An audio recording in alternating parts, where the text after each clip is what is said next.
You know, um, you know that exact feeling. You're at a work event or maybe like a social gathering, and you're just holding this tepid cup of coffee. Oh, yeah, we have all been there. Right. And someone comes up and asks you a question, and you answer it perfectly. I mean, your English is technically excellent. Flawless grammar. Exactly. Flawless grammar. Your vocabulary is sharp. You hit every tense correctly. You finish speaking, and then the conversation just inexplicably stops. It just dies right there on the floor. Yes. You are left standing in this incredibly awkward silence, just wondering, like, what went wrong? It is a universally painful experience. And it happens because there is a massive difference between mastering the mechanics of a language, Yeah. the grammar and vocabulary, and actually knowing how to navigate its social rhythms. Which is exactly why we are here. For today's deep dive, our mission is to completely reframe how you think about casual conversation. It really is a complete mindset shift. It is. We are pulling together insights from behavioral psychology, cross-cultural linguistics, and corporate networking playbooks to show you that small talk is not actually, well, small. Not at all. It's arguably one of the most valuable communication skills you can develop. Right. But in English, there are these invisible rules, these underlying rhythms and subtle cues. If you miss them, you can end up feeling completely invisible, no matter how perfect your sentences actually are. So our objective today is to make those invisible rules visible. We are going to explore the specific phrases, structures, and psychological triggers that native speakers use to navigate these interactions. Because ultimately, the goal of a conversation isn't just to exchange raw data, is it? No, definitely not. The most humanly important thing you can do is to make another person feel like they matter. I love that. So before we get into the exact words of, what to say, we need to understand the basic structural engine of how a successful exchange actually works in English. Right. Every successful piece of casual conversation runs on a fundamental three-part engine. We call it ask, answer, add. Ask, answer, add. Exactly. It is the core mechanism of social interaction. When someone asks you a question, you answer it, obviously, but then you must add something. And that addition could be what? Like a related comment? Yeah, a related comment, a question directed back at them, or just, a small, relevant piece of personal information. Let's actually hear the difference between an engine that stalls out and one that runs smoothly. So here is version A, where there is no add. Let's say I ask, how was your weekend? And you reply, good, thanks. And then silence? Yeah, crickets? It's a complete dead end. You've essentially built a brick wall right in the middle of the conversation. Right. Now let's look at version B, using ask, answer, add. I say, how was your weekend? And you respond. Really good, actually. I tried that new Thai place on 5th Street. Have you been? Oh, wow, yeah. It changes the entire dynamic. It really does. It's basically like playing a game of catch. Answering a question without the add is like catching the ball and just putting it in your pocket. That is a perfect analogy. The other person is just standing there with empty hands. Right. The add is how you toss the ball back so the game can actually continue. And the add accomplishes three vital things simultaneously. First, it gives new information to work with. Second, it signals genuine engagement with the other person. And crucially, it hands the conversational momentum back so the interaction doesn't stall out. It relieves the other person from the burden of carrying the whole conversation. Exactly. Okay, so you know how to return the ball. Right. But starting the game properly and then moving from the shallow end of the pool into the deep end, naturally, that requires its own set of tools, right? Oh, absolutely. The way you open a conversation dictates its entire trajectory. Most people just default to, how are you? Out of pure habit. Guilty. I do that all the time. We all do. Yeah. But how are you is merely a social reflex. It functions more like a handshake than an actual inquiry. It doesn't signal any real interest, does it? None at all. No. Native speakers who excel in these environments use specific openers that prove they're paying attention to the context. Like if it's after a weekend, you don't just say, how are you? You ask, how was your weekend? Do anything fun? Exactly. Or say it's right before a high-stakes meeting, you might say, big week for you, how are you holding up? Context shows you are actually present. Right. After someone returns from a trip, you could try, how was the conference? Worth going? Or after they finish a major task, how did the presentation go? What if there isn't a specific event? What if you just need a general opener with, warm energy? Then good to see you, what's new with you? Or Yeah. what have you been up to lately? Work brilliantly. Awesome. But once you've opened the interaction, you can't just stay on the surface forever, No, definitely not. but you also can't plunge straight to the bottom. You need a bridge. Yes, a bridge allows you to move from surface level chit chat to actual substance, just stepping down gradually. Let's track how this progression works. Say you start at the absolute surface. So how long have you been with the company? Right. Very standard. Then you introduce a bridge. Huh. What do you enjoy most about your work there? And once they cross that, you can go deeper. What made you choose that field originally? There is a whole toolkit of bridging phrases designed for this exact purpose. Things like, how did you end up? Or what got you interested in that? And a uniquely powerful phrase in English. What's that like? Yeah, what's that like? I can see how that totally invites a story. But let me push back on the deeper questions for a second here. Sure. If I am talking to a casual acquaintance and I eventually ask, what made you choose that field originally? Hmm. Isn't that crossing a boundary? It Yeah. feels a little aggressive, almost like I'm trying to be their therapist. I hear that a lot. Yeah. It is a really common concern. That's exactly why the bridge is so essential. You aren't dropping a heavy existential question out of nowhere. The bridge is a gentle offer. It opens a door that the other person can choose to walk through or not. If they give a short, factual answer to what do you enjoy most, they're controlling the pace. They are signaling they want to stay on the surface. That makes sense. But human nature is consistent. People generally love being asked about their motivations if the question feels earned. Often, you'll find they're actually thrilled to be asked. Okay, so you've successfully bridged into deeper waters. But now there's this new danger. If you just keep asking deep questions, you suddenly sound like an interrogator. Right, the 20 questions trap. Exactly. Yeah. So how do you sustain the momentum naturally? Sustaining momentum relies on the art of the follow-up. Poor conversationalists treat questions like a mental checklist they just have to get through. Oh yeah, just waiting for their turn to speak. Exactly. Great conversationalists do the opposite. They pick something highly specific from the person's previous answer and use their exact words to craft the next question. Let's look at a base statement to see how this works. Imagine the other person says, I've been working on a big product launch. It's been crazy but exciting. Okay, so a terrible follow-up would be ignoring that emotional disclosure entirely and saying, oh, nice, so where are you from originally? Ouch. Yeah, which explicitly tells them you weren't listening or you just don't care. Right. A good follow-up picks up on the general content, like, what's been the most challenging part? That's solid. It is. But a truly great follow-up reflects their exact words. You would say, crazy and exciting is a great combination. What's making it exciting? Oh, I see. Repeating their words back to them acts as undeniable proof that they are being heard. Precisely. Other follow-up phrases that perform the same function are, tell me more about that, how long have you been working on that, what happened next, and what did you decide to do? But, social interaction's a two-way street. We can't just ask questions the whole time. When someone asks us something, how do we keep the momentum going from our side? The structural rule for answering is straightforward. Provide a direct answer plus one open thread. It's like leaving a trail of breadcrumbs for the other person to follow, right? Yeah. Just making it completely effortless for them to figure out what to ask you next. Exactly. So if someone asks about your profession, simply stating, I work in marketing, is a dead end. They have nowhere to go. Right. Instead, offer a thread. I work in marketing, specifically content strategy. It's changed so much with AI tools lately. Do you work in a related area? Or if they ask about your background, don't just offer the one-word answer, Brazil. Give them the breadcrumbs. Brazil, São Paulo specifically. I've been in New York about 3 years now. What brought you here? Yes. And this applies even to the most basic yes or no questions, like, have you been to this event before? Instead of a flat no, first time, you construct an open thread. First time, actually, a colleague recommended it. Have you come before? Is it usually like this? So you are consistently leaving breadcrumbs, and you are following theirs. But, you also need a radar system to know if they actually want to keep walking down this path with you. Reading the signals is a critical social survival skill. How do we do that? Well, when someone is engaged and wants to go deeper, their responses expand naturally. They start initiating follow-up questions of their own. You will see their body language open up, turning their shoulders to face you directly. What about verbally? Linguistically, they will start using specific phrasing that signals vulnerability or reflection. Words like actually, honestly, or statements like, I've been thinking about this lately.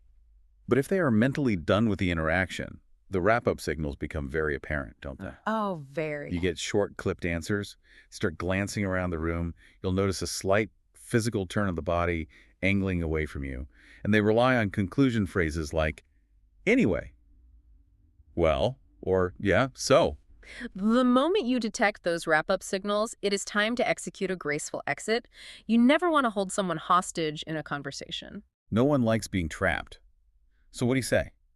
You deploy phrases like, "It was really good talking to you," or "I'll let you get back to it, great catching up." And if you actually want to talk to them again? If you want to maintain the connection, you can say, "We should grab coffee and continue this properly." Or if you are in a crowded setting, "I'm going to track down my colleague, but let's talk more later," is a perfect polite release. Okay, let's see all of these components, the openers, the follow-ups, and reading the room.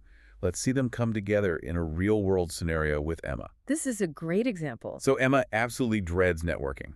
Her English is technically flawless, but she usually finds herself just staring at her phone. She decides to try this framework. She approaches a man standing near the buffet and uses a general opener. Good to see you. What's new with you? And he responds by mentioning a product launch his team is handling, describing it as crazy and exciting. Emma catches that specific phrasing. She uses the great follow-up, reflecting his words. Crazy and exciting is a great combination. What's making it exciting? He elaborates, revealing that it's a global rollout, which carries a lot of pressure. Right. And then Emma deploys the powerhouse bridging phrase. What's that been like? And that phrase completely opens the floodgates. He talks enthusiastically for 10 minutes. Emma just listens. Then she notices his body turn slightly toward the door. She reads the wrap-up signal perfectly and executes a graceful exit. I'll let you circulate, Yeah. but we should continue this properly. And what happens next is the best part. He immediately pulls out his business card, hands it to her, and specifically notes that she is one of the rare people who actually listens. Looking at this interaction, Emma didn't share a single remarkable fact about her own life. She wasn't incredibly witty or entertaining. Why did she leave such a massive impression? Because making someone feel truly heard is profoundly rare in our current culture. Being a phenomenal listener is infinitely more magnetic than being an entertaining talker. Wow, yeah. People rarely remember the specific data points you share, but they absolutely remember how you made them feel. Emma made this executive feel completely valued. To achieve what Emma did, you really have to operate within safe territory while actively signaling that you are engaged. Let's break down the SAFE toolkit. I imagine the weather and basic weekend plans are universal safe zones.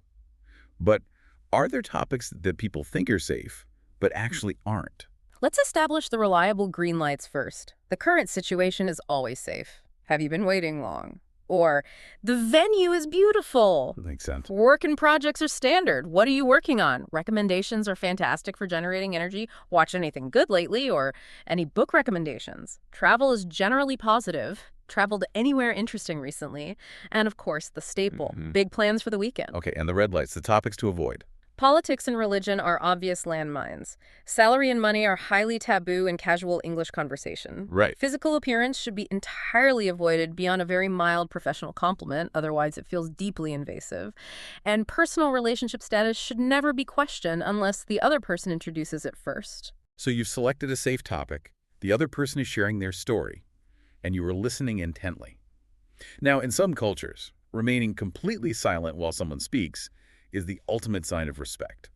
Yes, but English is a highly collaborative language. Exactly. If you remain completely silent and just stare at an English speaker, it doesn't feel respectful. It feels like intense disapproval. It creates immense anxiety for the speaker. If you don't provide a steady heartbeat of vocal validation, what linguists call back channels, an English speaker will eventually stutter and physically stop talking because they assume they have either bored you or offended you. You must signal you are listening without interrupting their thought process every 20 seconds. Precisely. You do this with short, supportive interjections. Words and phrases like, exactly, oh, really? No way, that makes sense. Interesting, wow, or I can imagine. Those back channels signal that you are tracking with them. But if you want to actively elevate the interaction, you move from just listening to explicitly validating. And that usually takes the form of a compliment. Giving them is pretty straightforward. That was a really sharp observation. I love how you handled that. You're really good at explaining things clearly, or that sounds like an incredible experience. Right. Giving compliments is easy. Receiving them is where the cultural clash happens. Yes, because for listeners from cultures where modesty is the highest virtue, the immediate instinct is to deflect or outright deny a compliment. Replying to praise with, Thank you, I worked hard on that, can feel shockingly arrogant in their home culture. The instinct to deflect is completely understandable, but the psychological mechanism in English is different. When someone offers you a compliment in English, they are extending a small social gift. Oh, I like that framing. If you forcefully deflect it or deny it, you are essentially throwing the gift back in their face. Hmm. It makes the giver feel awkward and regretful for having spoken up. Accepting it warmly is actually the polite way to honor their goodwill. So you simply absorb the warmth. You say, thank you, that really means a lot. Or, oh, that's really kind of you to say. You can even say, thanks, I worked hard on that. Or, I appreciate that. And if you want to share the credit, you can redirect it slightly. Thank you, and honestly, your question made it easy to explain. The key is just to receive the intent behind the words gracefully. Okay, so we have been actively listening, navigating safe topics, leaving breadcrumbs, and validating. Now we need to cement the interaction so that when they wake up tomorrow, they actually remember who you are. The most potent tool for cementing a connection is a person's name. Hearing our own name triggers a unique neurological response. Using someone's name communicates, I see you specifically, not just a generic networking contact. But to make this work, you really have to commit to remembering it. When they introduce themselves, repeat it immediately. Great to meet you, James. Yes, and use it naturally in that very first exchange. So James, what brings you here today? If you need to, create a visual or rhyme association in your head. And if it slips your mind, ask early rather than faking it for 20 minutes. I'm so sorry, remind me of your name. Once you have it, you deploy it strategically. You use it at the exit. Really good talking with you, James. You can use it to emphasize a point. The thing is, James, or when returning to the conversation, James O'Mara, I was thinking about what you said earlier. I always think of using a person's name like adding a very strong spice to a dish. Just a little bit brings out the flavor of the human connection. But if you dump the whole bottle in and use their name constantly in every single sentence, It ruins the meal. it totally ruins it. It immediately feels artificial and manipulative. Limiting it to roughly 3 uses per conversation is the sweet spot. It's all about natural pacing, which leads to how we handle transitions. In a good conversation, topics naturally shift, but you can't just forcefully yank the steering wheel without warning. Right, you need transition phrases to shift gears smoothly without making the previous topic feel dismissed. Use phrases like, on a completely different note. That actually reminds me. Speaking of which, switching gears for a second. What? I was also going to ask you, Yeah. or even the very casual, random question. And the final, arguably most elegant piece of the conversational toolkit is the graceful reentry. Returning to a specific point someone made earlier in the conversation, or even earlier in the day, is deeply flattering. It proves their words mattered enough for you to store them in your memory. You re-enter with, I was thinking about what you said earlier about the launch. Okay, I keep meaning to ask you, you mentioned you'd been to Portugal. Or, I wanted to circle back to what you said about the industry. And if you are mid-sentence and get interrupted by a waiter or a loud noise, you expertly re-enter by handing the floor back to them. Sorry, where were we? Right, you were saying something about the timeline, or I lost track what we were about to say. Okay, let's watch all of these distinct mechanisms fire simultaneously. This is the masterclass in action, utilizing everything we've discussed to create a standout connection from absolute scratch. Let's do it. We'll look at the story of Marcus. He is at a massive 400-person industry conference. He approaches a woman named Diana. He doesn't know her at all. He initiates with a universally safe topic related to the current situation. Big event, first time here. They fall into the ask, answer, add rhythm, discussing their respective backgrounds in consulting and product development. Marcus then uses the bridge to move towards substance. He asks, what got you into that originally?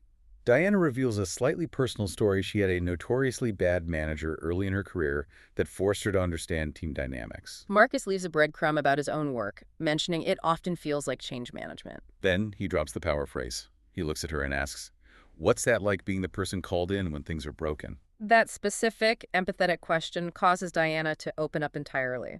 She talks about how it's actually clarifying to see organizations under immense pressure. As she speaks, Marcus provides the necessary vocal heartbeat using a back channel. I can imagine. Fast forward 20 minutes. Marcus reads the natural rhythm of the room. He executes a flawless, graceful exit. He uses her name, and he specifically references her exact words. Yeah. He says, really good talking with you, Diana. I keep thinking about what you said about organizations under pressure. That framing is going to stay with me. And Diana reaches into her bag, hands him her card, and tells him it was genuinely one of the better conversations she's had all year. The beauty of that interaction is its authenticity. Exactly. The true magic is that Marcus didn't perform small talk. No, he wasn't acting out a script. He just asked the right questions, used her name at the exact right moment, and deeply listened.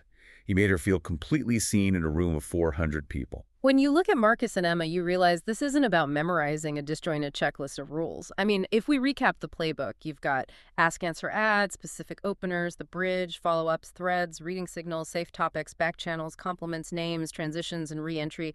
But really, it is a continuous, fluid loop. It all works together. Right. You open a door gently, you actively listen to what they bring through it, you validate their words, and you leave a breadcrumb for the next step. Which brings us to a crucial final thought. As AI tools handle more of our written communication and remote work limits our physical proximity, these unscripted, in-person human interactions are becoming increasingly rare. Very rare. That means the people who master this invisible playbook, the ones who know how to navigate the human rhythms of English, are going to have a massive outsized advantage in the future. Small talk is filler. It's the foundation of every major professional and personal opportunity. It transforms a sterile exchange of facts into a moment of real human resonance. Well, for our next deep dive, we are taking these exact communication dynamics and applying them to the ultimate high-pressure environment, English for job interviews. Oh, that's going to be a good one. We will be exploring the specific phrases to use, unpacking the psychology behind the exact questions they will ask you, and showing you how to structure your answers so you are impossible to forget. It's an application of these principles you really won't want to miss. Until then, keep practicing those ads and leaving those open threads in your everyday interactions. So the next time you are at that social gathering and someone asks you a question, well, you don't just catch the ball and put it in your pocket. You toss it back and you keep the game alive.